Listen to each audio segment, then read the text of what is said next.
कोशिश कर रहे हैं, पुलिस मना कर रही है, अलाउ नहीं कर रही है।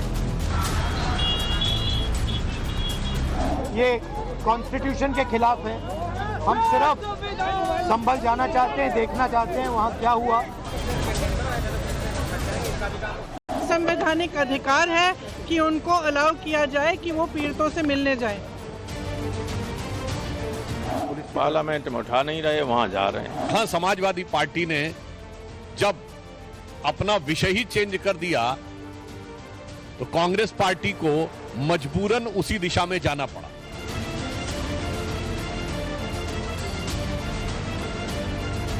जो कार्टेज की बात कर रहे हैं कि अमेरिका के हैं और पाकिस्तान के हैं, इनसे पूछे कि इनके असले कहाँ के हैं। संभल में हिंसा वाली जगह के नाले पाकिस्तानी कारतूस उगल रहे हैं। लगातार सर्च ऑपरेशन जारी है, तो वहीं संभल को लेकर सदन से सड़क तक पर संग्राम मचा हुआ है। विरोधी नेताओं में संभल जाने की होड़ लगी हुई। सवाल है कि जिस समाजवादी पार्टी के नेताओं ने जेल में संभल हिंसा के आरोपियों से मुलाकात की थी, क्या राहुल गांधी का मकसद भी ऐसा ही है? संभल में जिन्होंने चलाए पाकिस्तानी कारतूस, क्या उनका साथ दे रहे हैं राहुल अखिलेश? संभल पर दंगल मचाने वाले पाकिस्तानी सबूत पर चुप क्यों हैं? इन तमाम सवालों के जवाब आपको आगे मिलेंगे, लेकिन पहले देखिए कि किस तरह संभल को लेकर सदन से लेकर सड़क तक पर एक खास वोट बैंक की खातिर सियासी रेस छिड़ी हुई। पहले समाजवादी पार्टी, फिर उसके पीछे कांग्रेस ने संभल में डेलीगेशन भेजने की नाकाम कोशिश की। इसके बाद मंगलवार को लोकसभा और राज्यसभा में समाजवादी पार्टी ने संभल के मुद्दे को जोरदार तरीके से उठाया। ऐसा लगा मानो इस रेस में लाल टोपी वाले नेताजी ने बाजी मार दी। लेकिन वो ग्रैंड ओल्ड पार्टी ही क्या जो इतनी जल्दी हार मान ली। संभल पर कौम की सिंपैथी की खातिर सीधे सीधे राहुल और प्रियंका गांधी को मैदान में उतार दिया।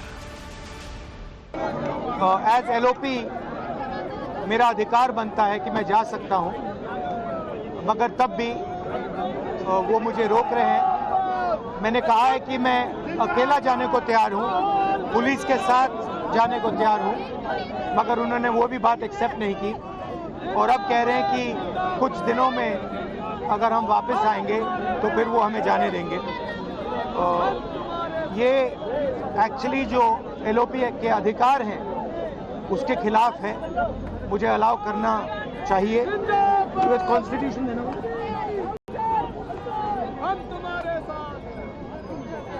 ये कॉन्स्टिट्यूशन के खिलाफ है।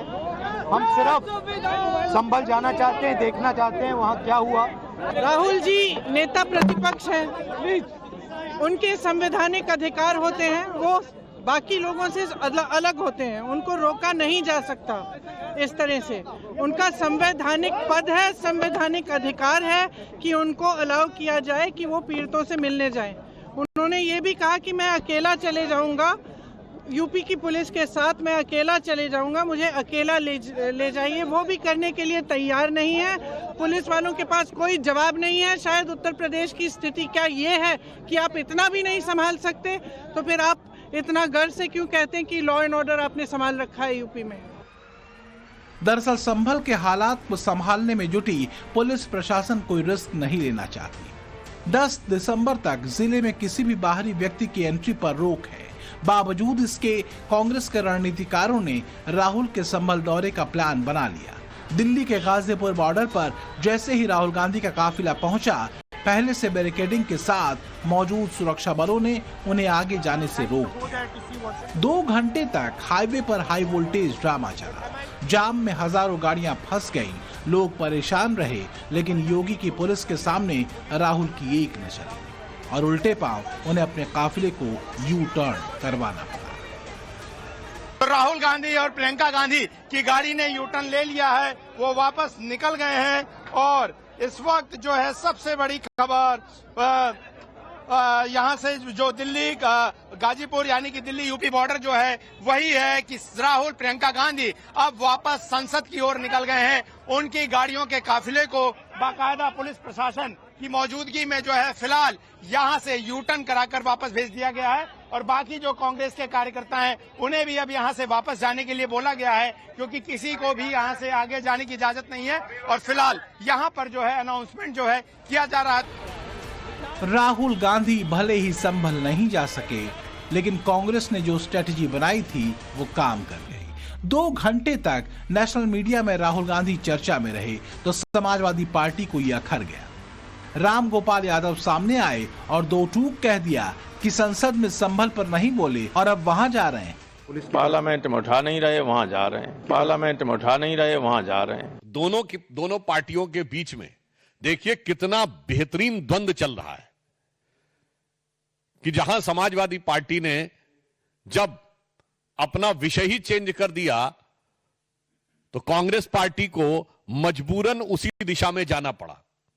शायद कांग्रेस को लगा होगा कि सपा ने हमसे ज्यादा माइलेज ले लिया है, तो कांग्रेस को लगा होगा हम तो बड़ी पार्टी हैं, हमारे पास बड़े बड़े कई नेता हैं, हम अगर कोई ऐसा कार्य करें जिसमें बेहतर फोटो आप दिखेगा तो मीडिया माइलेज हम ज्यादा ले सकते हैं। यह मानता हूं कि समाजवादी पार्टी और कांग्रेस पार्टी में इस बात की होड़ लगी हुई है कि मुसलमानों का सबसे बड़ा हमदर्द कौन है। दूसरा, दोनों को एक गहरा घाव लगा है, राजनीतिक घाव। समाजवादी पार्टी को इतना गहरा जख्म लगा है कि अभी मलहम बहुत लगा डाला है, लेकिन वो घाव पर कोई असर नहीं पड़ रहा है, क्योंकि उपचुनाव में समाजवादी पार्टी बुरी तरीके से हार गई है और 2027 का सत्ताधीश बनने वाले थे और 47 तक उनका कोई राजनीतिक भविष्य दिखाई नहीं देता। जाहिर है विरोधियों का मकसद बिल्कुल क्लियर है, सत्ताधीश बनना है तो वोट बैंक की खातिर 27 तक संभल को सुलगा कर रखना। लेकिन संभल हिंसा में जो नए खुलासे हो रहे हैं, जो कई बड़े सवाल खड़े हो रहे हैं, खुलासा हिंसा में पाकिस्तानी हथियारों के इस्तेमाल का है। संभल हिंसा की जांच में जुटी टीम को हिंसा वाली जगह की नालियों से पाकिस्तानी ऑर्डिनेंस फैक्ट्री में बने कारतूस मिले। पाकिस्तान ऑर्डिनेंस फैक्ट्री का 9 mm का खोखा मिला है। शव वाली जगह पर फायर POF 9 mm 6826 का खोखा मिला है। FN स्टार का खोखा मिला जिस पर स्ट्राइकर पेन का निशान है। अमेरिका की फैक्ट्री में बने कारतूस भी बरामद हुए हैं। Made in USA 12 mm bore का कारतूस मिला है। अब तक कुल 6 फायर किए हुए कारतूस बरामद हुए। ये उत्तर प्रदेश की पुलिस का कमाल है और ऐसा कमाल नहीं है। आप उत्तर प्रदेश की कई घटनाओं की छानबीन करोगे आप तो बहुत सारे इस तरह के कमाल आपको देखने को मिलेंगे। जो कार्टेज की बात कर रहे हैं कि अमेरिका के हैं और पाकिस्तान के हैं, इनसे पूछे कि इनके असले कहाँ के हैं, इनके पास जो असले हैं वो कहाँ के हैं। और सच्चाई तो ये है कि पुलिस भी ऐसा काम करती है किसी को फंसाने के लिए। उत्तर प्रदेश की भारतीय जनता पार्टी की सरकार में पुलिस केवल फंसाने का काम कर रही है, न्याय नहीं दिला रही है। जो पुलिस प्रशासन और सरकार ये दिखा नहीं पा रही हो कि वहाँ के लोगों के पास में कोई असला था, वहाँ के लोग निहत्ते थे, सिर्फ अपनी मांग उठा रहे थे, क्यों दोबारा सर्वे किया जा रहा है। अपने बिछाए जाल के अंदर पुलिस प्रशासन फंस चुका है। पूरा प्रदेश और देश चीख चीख कर कह रहा है कि वहाँ के जो उत्पीड़न हुआ है, जिनका हत्या हुई है, उनके परिवार को इंसाफ मिलना चाहिए और दोषी अधिकारी, पुलिस प्रशासनिक अधिकारियों के खिलाफ हत्या का मुकदमा दर्ज होना चाहिए। अपने बिछाए जाल में ये लोग फंस चुके हैं, पुलिस प्रशासन के लोग, इसलिए इस घटना को, इस साजिश को अंजाम देना। संभल के मामले में एक बहुत चौंकाने वाला खुलासा हुआ है। संभल में फॉरेंसिक टीम को कुछ कारतूस ऐसे मिले हैं जो पाकिस्तानी आर्मी द्वारा मेड है, यानी भारत के भीतर गृह युद्ध छेड़ने के लिए, जंग छेड़ने के लिए साजो सामान तक कुछ लोगों ने तैयार करके रखा है और इनके लिए कैसे वकालत करने का काम आज विपक्ष के तमाम नेता कर रहे हैं। ये वो लोगों के साथ खड़े हैं जो पाकिस्तान के असलहों के साथ हिंदुस्तान की पुलिस पर फायर झोंकने से बाज नहीं आ रहे। ऐसे लोगों के खिलाफ आतंक निरोधी कानूनों के तहत कठोरता से कार्रवाई करने की आवश्यकता है। ये देशद्रोही लोग हैं, इनके प्रति किसी प्रकार की उदारता नहीं हो सकती।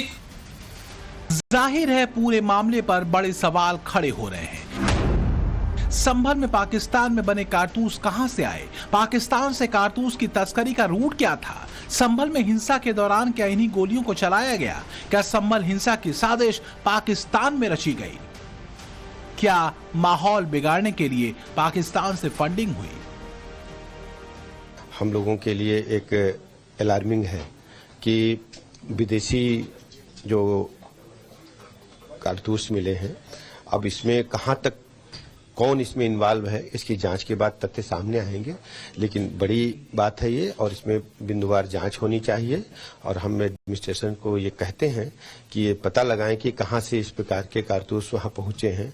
यदि कोई विदेशी हाथ है तो और भी कड़ी कार्रवाई सुनिश्चित की जाए, और इसमें तो अगर इंटरनेशनल इन्वॉल्वमेंट है तो और भी बड़ी बात है, और इसमें जांच के बाद कड़ी कार्रवाई होनी चाहिए। जाहिर है संभल हिंसा की जांच में विदेशी ताकतों के शामिल होने के सबूत मिलने के बाद इसकी एनआईए जैसी केंद्रीय एजेंसी से भी जांच हो सकती है। मामला संवेदनशील है। होना तो चाहिए था कि निषेधाज्ञा लागू रहने तक सियासी दलों को संभल से दूरी बनाकर रखनी चाहिए थी, लेकिन सवाल वोट बैंक का है और कोई इस रेस में पिछड़ना नहीं चाहता। लखनऊ से मनीष यादव, दिल्ली से गौरव श्रीवास्तव के साथ ब्यूरो रिपोर्ट, टाइम्स नाउ, नव भारत।